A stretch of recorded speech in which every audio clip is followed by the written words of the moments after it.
Through the smudged courthouse window, I watched Derek slide my grandmother's moonstone ring onto Cassandra's trembling finger. Her sobbed yes is a ghost of a sound, swallowed by the thick, sound-dampening glass, but I feel it vibrate in my teeth. It's the same ring, the very same one, that I'd begged him to return, the one that strangled the life from 3 women in my bloodline before they ever saw their 30th birthdays. My grandmother, Elena, wore it for 11 blissful months before a sudden, inexplicable sickness left her breathless in her own bed. My great aunt followed a decade later, and then my cousin, claimed by a freak accident on her 29th birthday, the moonstone winking innocently from her lifeless hand.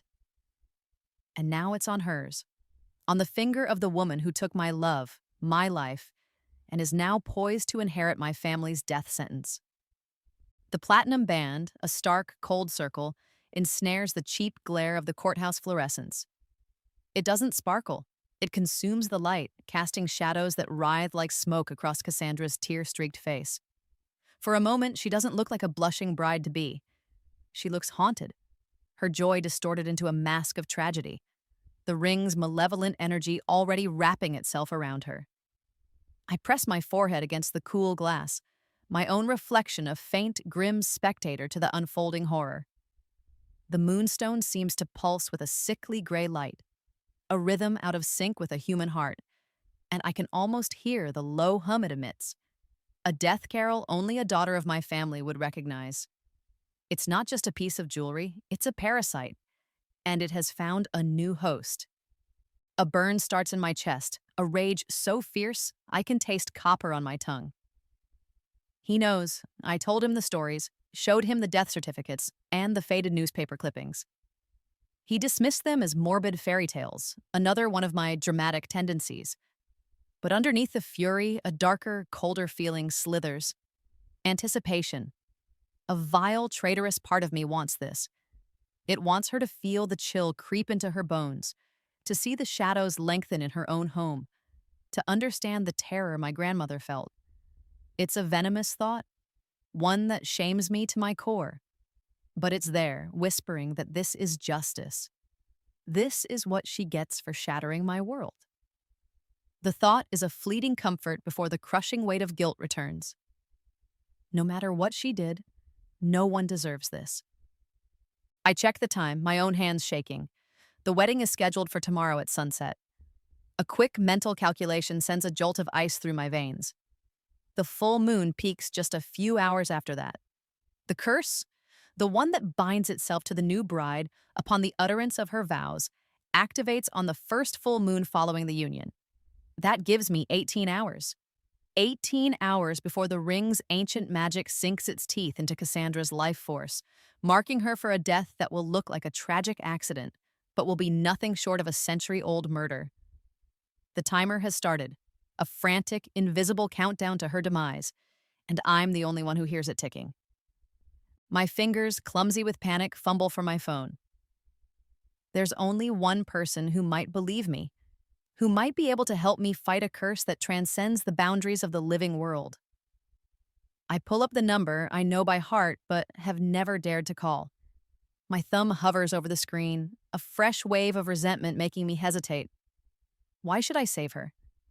She stood by while Derek dismantled my life, my reputation, my heart. She deserves it. But my grandmother's face swims in my memory, her gentle smile, a stark contrast to the ugliness in my soul. I press the call button, the first decisive action in a war I never wanted to fight. The line rings once, twice, then clicks. Hello? A voice crackles, distant and ethereal. I take a shuddering breath. Elena. Grandma, are you there? It's Maya. I pause, pressing the phone tighter to my ear. I need you. He did it. He gave her the ring.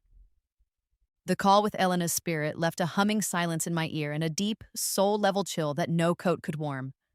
Her words, fragmented and faint as whispers through autumn leaves, confirmed my darkest fears. The bond is old, Maya, the stone remembers. Fueled by a terror that burned hotter than rage, I hailed a cab, the city blurring into a meaningless smear of light and noise around me. Every red light was a personal affront, every second a grain of sand slipping through the hourglass of Cassandra's life. I still had my old key to his penthouse, a foolish, sentimental oversight on his part that was about to become his biggest problem. The key felt alien in my palm as I let myself into the building, the doorman giving me a hesitant nod of recognition. Riding the silent elevator to the top floor, I clutched the worn, leather portfolio against my chest. Inside was everything: copies of the death certificates, the annotated family tree, my grandmother's journals. It was the ring's bloody, undeniable resume. When I pushed open the door to his apartment, the scene that greeted me was one of such infuriating normalcy that it felt like a physical blow. There was Derek, humming along to some indie rock band, surrounded by open suitcases and piles of resort wear. He was packing for their honeymoon, a picture of domestic bliss, while I was coming apart at the seams. I strode across the polished floor, my boots echoing in the cavernous space, and slammed the portfolio onto his gleaming marble kitchen island. The slap of leather on stone made him jump, a flicker of annoyance crossing his perfect face. That ring murdered my grandmother, my great aunt, and my cousin, I snapped, my voice raw and loud in the pristine quiet of the room. I ripped the portfolio open, shoving the collection of documents toward him. The papers fanned out across the marble, a mosaic of death. "Look at it, Derek. Don't you dare turn away." I tapped a finger on my grandmother's death certificate. Elena Blackwood, died November 3rd, 1988, age 29. Cause of death, acute respiratory failure. 11 months after her wedding. I shoved another paper forward. Sarah Blackwood, died May 12th, 1999, age 28. A car crash with no skid marks and a faulty brake line no mechanic could explain. Less than a year after she put on that ring. My voice cracked, but I pushed us, pointing to the most recent clipping. "And Jenny, you remember Jenny, aneurysm. The doctors called it a 1 in a million tragedy. She was 29 years and 364 days old." I finally looked him in the eye, pleading with him to see past his own ego. "Every woman in my family who has worn that ring has died before her 30th birthday. It's not a coincidence. It's a pattern. It's a curse. You have to cancel the wedding. If you marry her tomorrow, Cassandra will be dead within a year. I swear to God she will die." Derek stared at the papers for a long moment, his expression unreadable. Then, a slow, condescending smile spread across his lips, and he laughed. It wasn't a sound of mirth, it was sharp and brittle, like broken glass grinding under a heel. "You're pathetic, Maya," he said, the words dripping with a familiar dismissive cruelty. He picked up one of the new, ridiculously expensive Hawaiian shirts he'd bought and began folding it with meticulous care. "You're actually pathetic. I wondered when you'd pull a stunt like this. But I have to admit, a family curse is a new level of desperation, even for you." He shook his head, refusing to look at me, his focus entirely on his packing. "You still can't handle that I chose someone better, can you? Someone who isn't defined by a sad past and a flair for the dramatic." He finally turned, leaning back against the counter, his arms crossed. "Let me guess, you talked to one of your psychic friends. Did the tarot cards tell you Cassandra was doomed?" He laughed that horrible laugh again. "This isn't about some ghost story, Maya. This is about you. You can't stand to see me happy, so you've concocted this insane narrative where you get to be the tragic heroine swooping in to save the day. It's sad." I felt the blood drain from my face, leaving me cold and hollow. He wasn't just dismissive, he was enjoying this. He was feeding on my pain, on my fear for Cassandra's life. The man I thought I knew, the man I had once loved, was gone. In his place was this polished, smiling monster.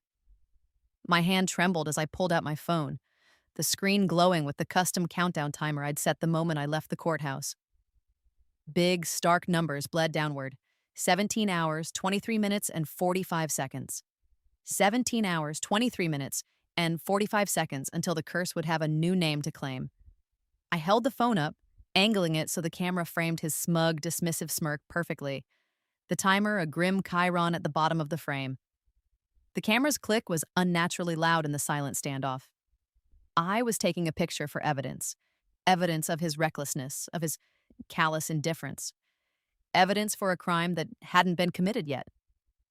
When she's gone, I said, my voice eerily calm, I want everyone to see the look on your face when you had the chance to save her. He just scoffed and turned back to his suitcase, sealing her fate with a zip. Leaving Derek's penthouse felt like surfacing from a deep, cold body of water. The air in the hallway was warm, but I couldn't stop shivering. His laughter echoed in my head, a testament to his chilling apathy.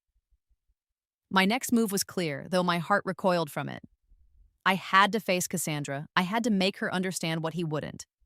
Her bridal suite was at a posh downtown hotel, the kind with hushed carpets and air that smelled faintly of lilies and wealth.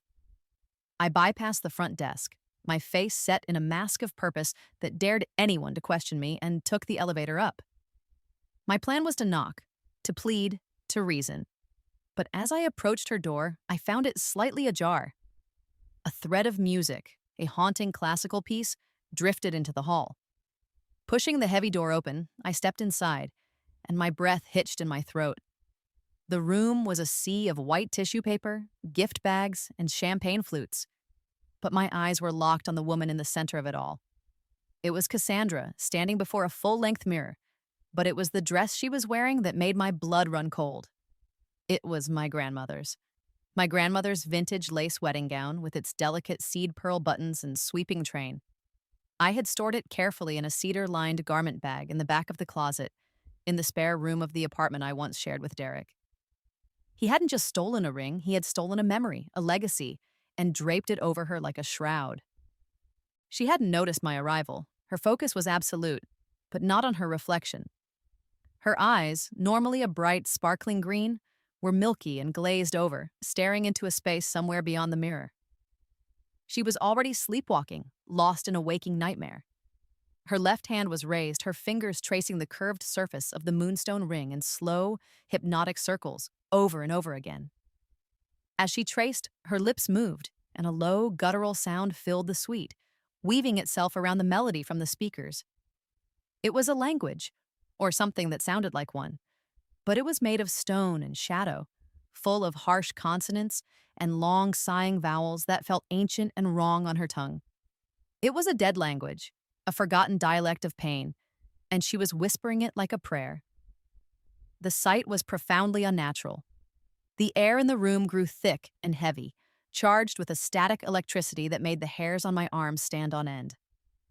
The curse wasn't waiting for the wedding vows or the full moon. It was already here, already sinking its roots deep into her mind, turning her into its puppet. "The ring chose me," she murmured, her voice a monotone, completely devoid of her usual cadence.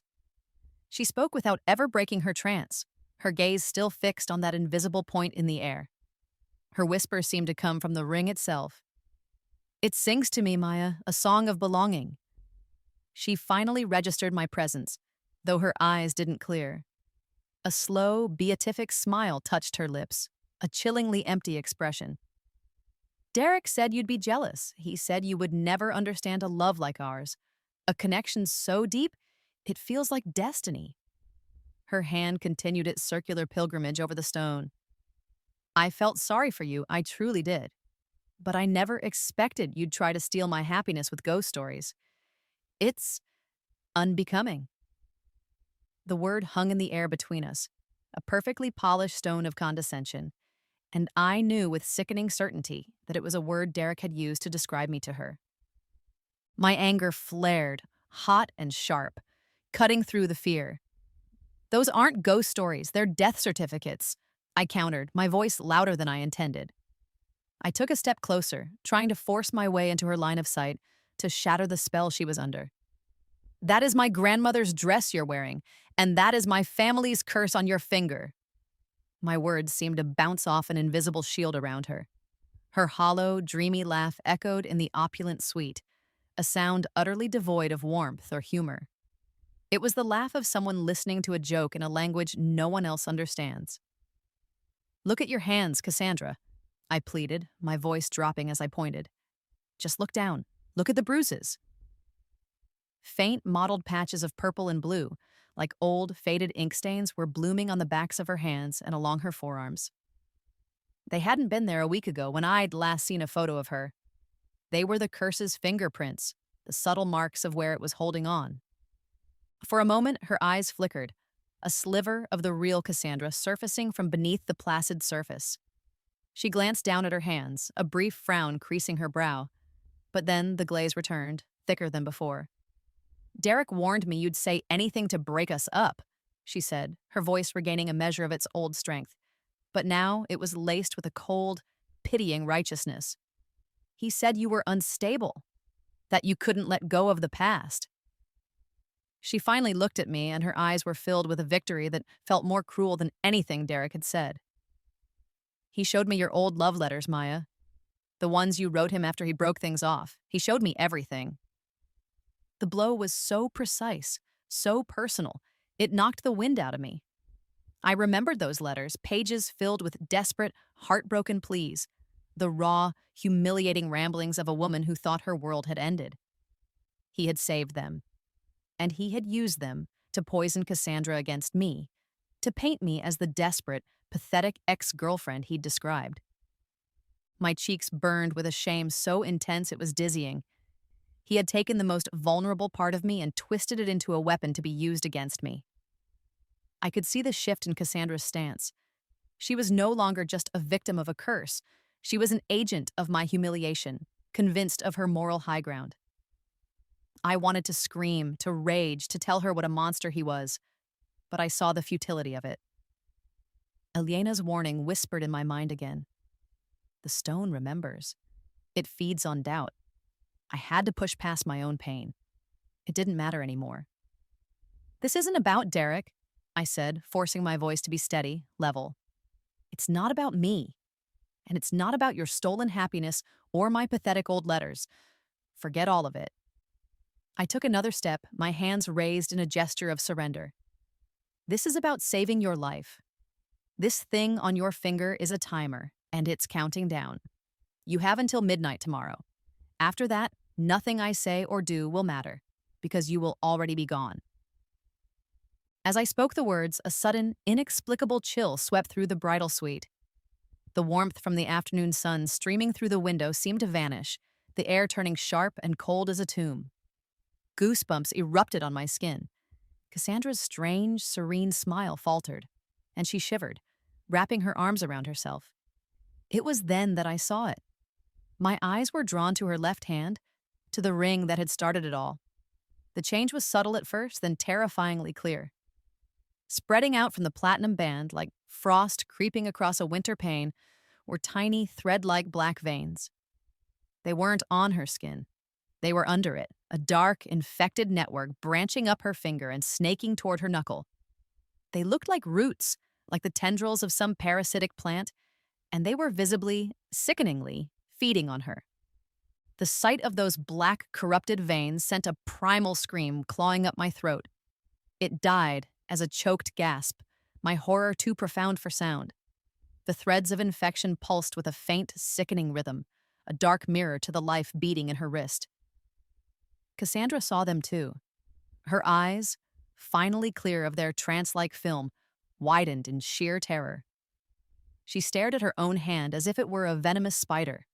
A choked, animal sound escaping her lips before her eyes rolled back into her head and she crumpled to the floor in a heap of antique lace and impending death. I rushed forward, my mind blank with panic, intending to do what, I don't know, shake her, slap her, try to pull the ring from her finger. But as I knelt beside her, a wave of impossible cold washed through the room, so intense it felt like being plunged into a frozen lake. The music from the speakers died with a drawn-out groan. The lamps on the bedside tables began to flicker violently, erratically, casting the suite in a strobing nightmare of light and shadow. I looked up at the ornate, full-length mirror she had been staring into moments before. My own reflection stared back, pale and terrified, but behind me, the room was empty.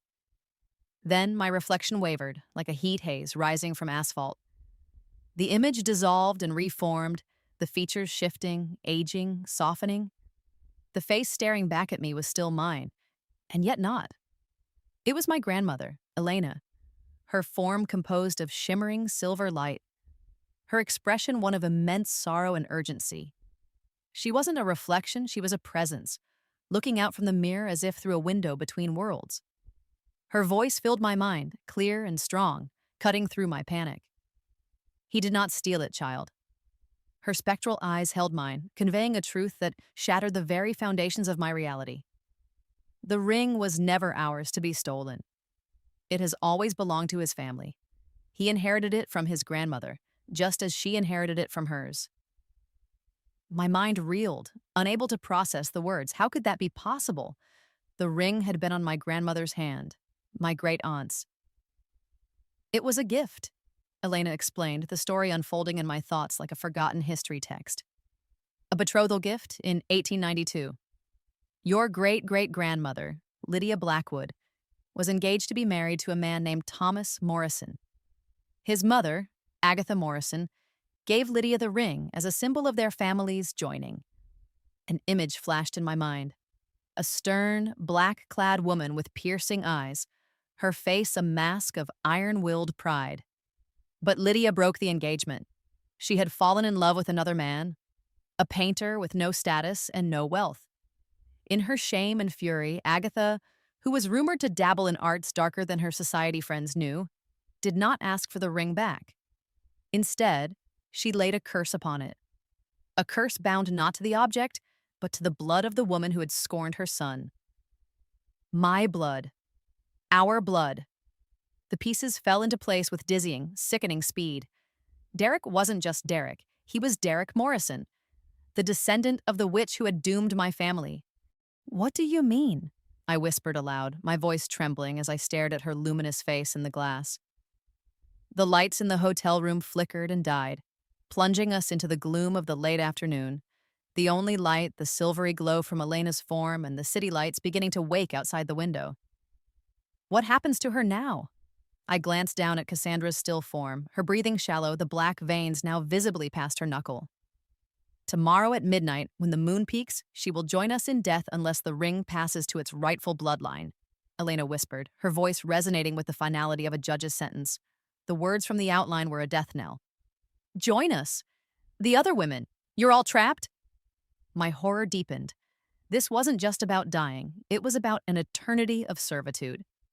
Elena's expression tightened with a pain that spanned decades. The curse is a siphon, Maya. It doesn't just kill. It drains the life force, the soul, from the wearer and feeds it to the originator, to Agatha. It anchors her spirit to this world, her vengeance sustained by our stolen lives. Cassandra is not just dying, she is becoming fuel. We are all tethered to the curse, unable to move on, our energy used to perpetuate its power. I shook my head, trying to fight the tide of despair. The rightful bloodline? You mean me? If I put it on? No, Elena said, her voice sharp with warning. The curse was bound to the women of our family who accept the ring in marriage. To willingly take it now would be to accept the curse in its full strength. You would die before the sun rises. The only way is for the ring to pass to a Blackwood by true legal right of marriage, superseding the false claim. Or, she trailed off, her light seeming to dim. Or what? I pressed, desperation making my voice raw. Or for the curse to be broken at its source. But the magic Agatha used is old and powerful. It is a magic of blood and retribution.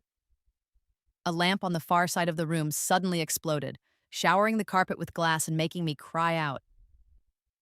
The message was clear. We were not alone in this conversation. Agatha was listening. I looked from Elena's tormented face in the mirror to Cassandra, lying pale and still on the expensive hotel carpet. I looked at the dark, insidious veins spreading up her arm like a fatal disease. And in that moment of chilling silence, the entire history of my life recontextualized itself. It wasn't a series of tragedies, it was a war. A quiet, one-sided war waged over a century. Derek wasn't just my callous ex-boyfriend seeking a petty, cruel revenge for a bruised ego. He was the descendant of the woman who destroyed my family, and this wedding was the final move in a century-old game of retribution. I saw it all with horrifying clarity. His fascination with my family history, which I'd mistaken for genuine interest. The way he'd subtly isolated me from my friends, which I'd written off as possessiveness. His insistence on storing my family heirlooms, including my grandmother's dress, for safekeeping. He hadn't been a lover, he had been a strategist. He had studied me, learned my weaknesses, my history, and my heart, all in service of this final, devastating checkmate. Showing Cassandra my letters wasn't just to discredit me. It was to inflict the same kind of humiliation and shame his ancestor felt when Lydia broke her engagement. Marrying Cassandra in my grandmother's dress, with my grandmother's ring, wasn't a coincidence. It was a ritual, a deeply personal, meticulously planned act of desecration, designed to mock the Blackwood line before extinguishing its last light. My grief over our breakup, my pain, my humiliation, it was all just collateral damage to him, or perhaps the appetizer before the main course. The love I thought we'd shared was a lie, a weapon he'd forged to get close enough to strike. A cold, hard resolve settled in my bones, displacing the fear. This was no longer about saving my ex-boyfriend's fiancé. This was about my family, my blood, and my legacy. I was the last Blackwood standing, and the war that Agatha Morrison started in 1892 I was going to finish. My resolve hardened into something cold and sharp. Elena's image faded from the mirror, leaving me alone in the chilling silence with the unconscious woman who was both my rival and my responsibility. My grandmother's words echoed in my mind, true legal right of marriage. A desperate, illegal, and utterly insane plan began to form. I couldn't physically pry the ring from Cassandra's finger. The dark veins clinging to her skin were proof that it was already a part of her. But if I couldn't remove the ring from the bride, maybe I could remove the bride from the ring. I called for a paramedic from the hotel phone, giving a fake room number 2 floors down to buy myself time, my voice a mask of calm I did not feel. Then, using a hotel notepad, I wrote a simple, urgent message. The ring is killing you. Derek lied. Check the marriage license. I tucked it into the pocket of her dress before slipping out of the suite. My next stop was a 24-hour print shop where, fueled by 3 cups of burnt coffee, I used my graphic design skills to commit multiple felonies. I downloaded a blank copy of the county marriage license and, with painstaking detail, forged Derek and Cassandra's information, creating a picture-perfect replica. Then I created a second one, the real one, the one that mattered. It listed Derek Alexander Morrison as the first party and Maya Elizabeth Blackwood as the second. It was the only way. The curse followed legal bindings, the official, stamped and filed truth. My last act was breaking into the very same courthouse where this nightmare began. A loose stone from the decorative garden, a shattered basement window, and I was in. Adrenaline and terror were a metallic taste in my mouth as I navigated the darkened halls, the ghost of a building I'd only seen in daylight. I found the records office, the filed marriage licenses for the next day sitting in a neat tray. I found theirs. With trembling hands, I made the switch, sliding my forged document with Cassandra's name into the folder for the ceremony and tucking the legally binding license, the one with my name on it, into the official file. The ring was now legally bound to me. I almost made it out. I was halfway down the main hall, my heart hammering against my ribs, when a beam of light sliced through the darkness, pinning me against a marble column. "Freeze! County Sheriff's Department!" The voice boomed, echoing in the cavernous space. I was caught. A part of me sagged with relief, the sheer exhaustion of the last day threatening to buckle my knees. But another part, the part that had listened to Elena, knew this was part of the plan, too. They hadn't seen my face yet. I had seconds. I pulled out my phone, my fingers flying across the screen to the social media app I already had open. It was a pre-written post, a digital flare of desperation aimed at the entire world. It had the picture of Derek's smug, dismissive face from his penthouse, and beneath it, a caption I'd composed in the cab. "This is Derek Morrison. Tomorrow, he marries Cassandra Jensen with a ring he inherited from the witch who cursed my family in 1892. It's a death sentence, and he knows it. This isn't a wedding, it's the final act of a century-old murder plot. Don't believe me? Ask him about Agatha Morrison. Ask him about the women in my family who died before 30. #Blackwood curse." I added the photo of the dark veins spreading on Cassandra's hand, a piece of undeniable proof. My finger hovered over the post button as the footsteps thundered closer. Show me your hands, now! I hit post, and the screen confirmed it was live. Then, I dropped the phone, and a second later, strong hands grabbed my arms, wrenching them behind my back. As they slammed the cold steel of handcuffs on my wrists, dragging me away under the unforgiving glare of their flashlights, I felt a strange sense of victory. I had lost my freedom, but I had fired my last shot. The inside of a jail cell is exactly as cold and bleak as you imagine. After hours of processing and questioning that I largely ignored, they granted me my one phone call. My hands still shook as I dialed the number for Cassandra's hotel suite. She answered on the first ring, her voice small and fragile. Hello? I took a deep breath, the metallic tang of the receiver filling my senses. Cassandra, it's Maya. There was a sharp intake of breath on the other end. The police were just here. They said you broke into the courthouse. Maya, what did you do? I ignored her question, my focus absolute. Listen to me and listen carefully. You can't marry him if you're not legally his bride, I said, my voice low and urgent. The document he will have at the ceremony tomorrow is a forgery. The real, legally filed license has my name on it. The magic follows the law, Cassandra, the real law. Now check the ring, check the license I left in your pocket, and then check your pulse. There was a long, terrifying silence on the other end of the line, filled only with the faint crackle of static. I could hear her faint, rustling movements as she, presumably, followed my instructions. When she spoke again, her voice was a whisper, a sound like dry autumn leaves skittering across pavement, and it held a horror so profound it chilled me to the bone. My heart, she whispered. It's not beating. My heart stopped beating an hour ago. My own heart seemed to stop in solidarity. It was worse, so much worse than I had feared. When I told Derek, he just smiled. She continued, her voice hollowed out, devoid of all emotion. He stroked my hair and told me not to worry. He said it was normal. Her next words would haunt me forever. He told me that real, all-consuming love makes you feel dead inside. The sheer, breathtaking evil of it left me speechless.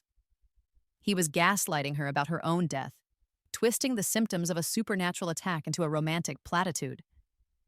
I gripped the phone, my knuckles white. Cassandra, listen to me. That's not love, that's the curse.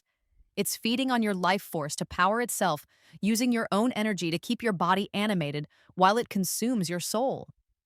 I had to give her a new timeline, a new focus. Elena, my grandmother, she told me how this works. You don't have until midnight tomorrow. The process is almost complete. You have 4 hours, maybe 5. After that, your soul will transfer permanently to the curse and your body will just stop. You have to fight it. Don't listen to him. Don't believe his lies. You have to choose to live. Another stretch of silence, longer this time. I could hear her ragged, unnecessary breaths over the line. When she finally spoke, her voice was different. The hollowed-out tone was gone, replaced by a tremor of genuine, heartbreaking confusion. Why? She asked, the single word cutting through all the static, all the horror, all the magic. Why would you do this? Why save me? I stole your boyfriend, Maya. I stood by and let him destroy you. Why would you save me after everything I did? Before I could formulate an answer, before I could tell her that this had grown far beyond stolen boyfriends and broken hearts, a new sound intruded through the phone line. It was faint at first, then clearer, a tinny, distorted, and utterly horrifying melody.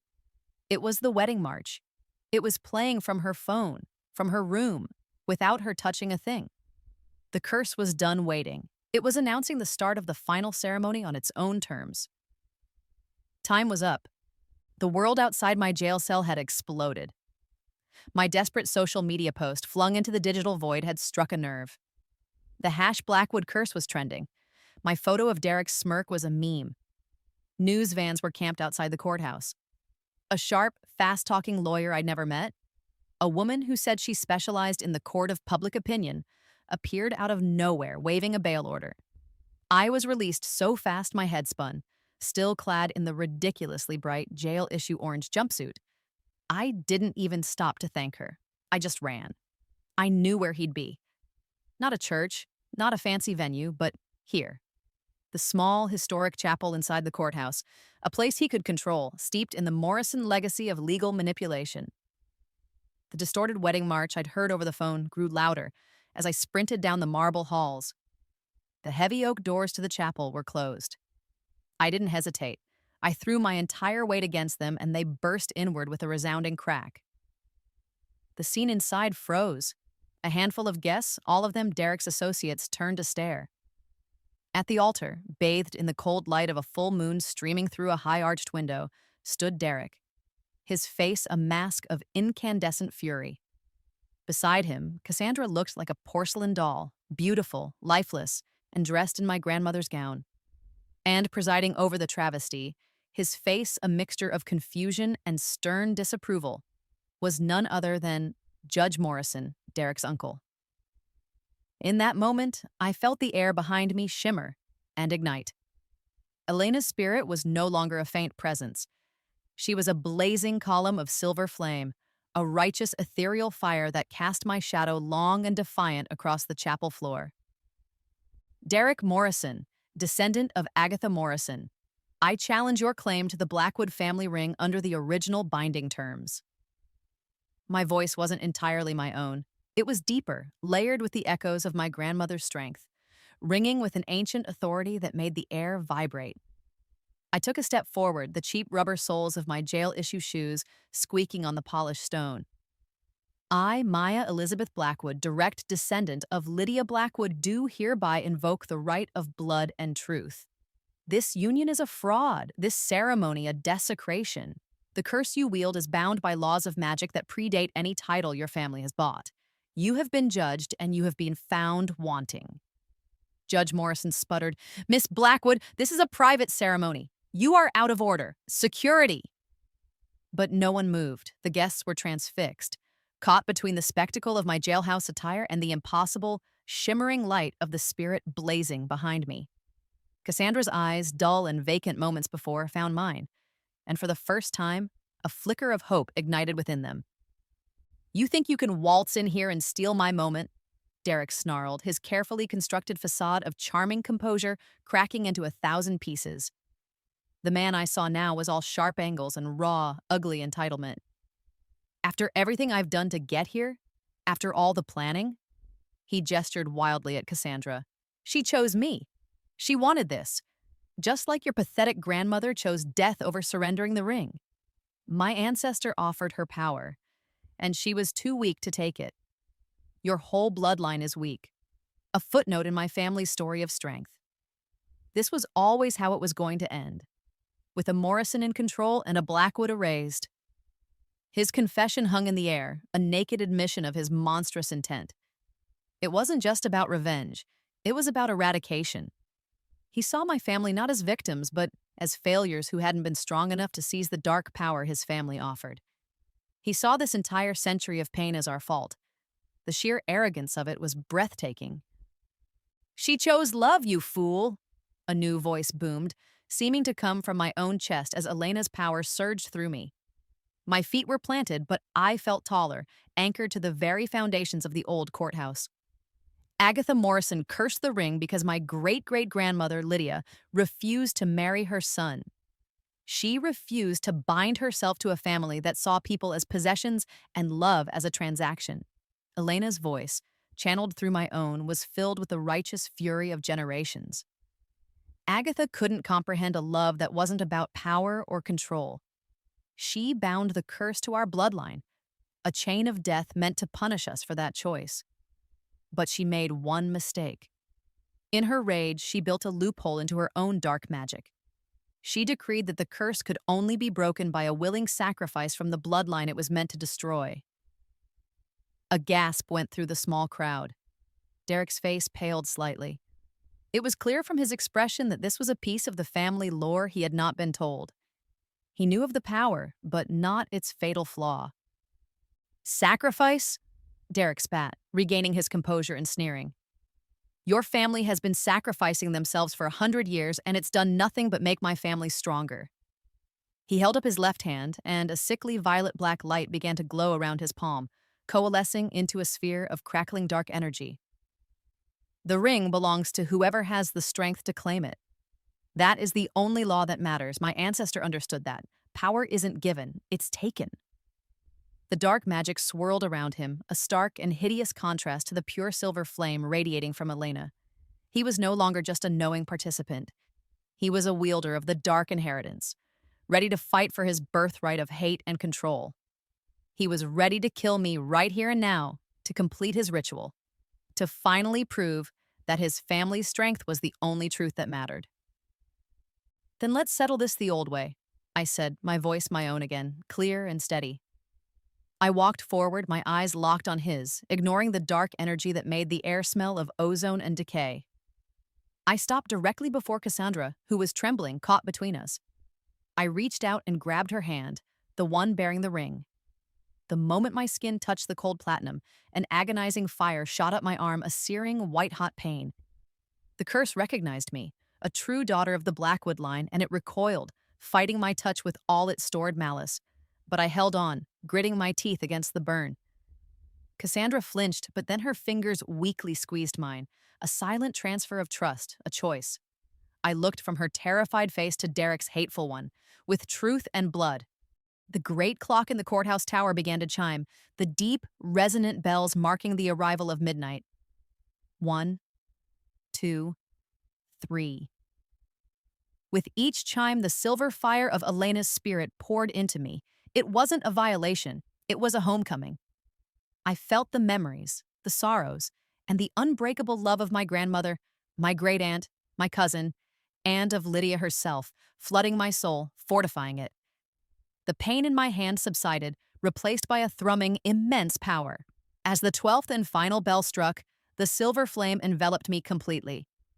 I looked at Derek, at the ring, and spoke the words that would either save us or damn us all, the final answer to a century-old question.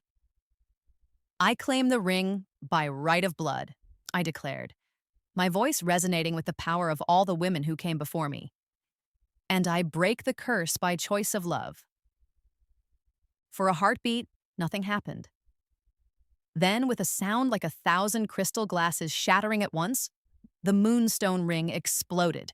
Oh, it didn't break into shards of rock and metal, but dissolved into a shower of pure liquid moonlight that rained down on us, painless and cleansing. The dark, violet energy around Derek imploded, extinguished in the flash of brilliant white light. He screamed a high, piercing shriek, not of anger, but of agonizing loss, clutching his hand as if it had been burned to the bone. His borrowed power, the source of his strength and his family's pride, was gone, leaving him hollowed out and pathetic. As the last motes of moonlight faded, Cassandra slumped forward, falling against me. I held her tight, my own strength failing, and pressed my ear to her chest.